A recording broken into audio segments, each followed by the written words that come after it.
guess what we just found outside our door? Neighbor's dog. And Evelyn is thrilled. I'm thrilled. What do you say to the doggy? Do you tell him to sit down? Sit down. Sit down. You gotta stand up when you tell him to sit down. You say sit down. Chin up.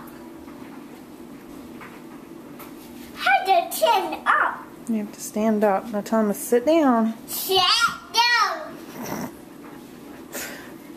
Sit down. He listened to you. He's sitting down.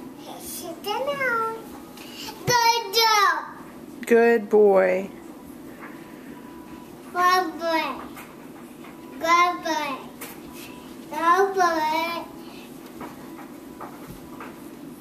Do you like that dog? I like that dog. How was he? No, leave it alone. He's not coming in, sorry. He stays outside.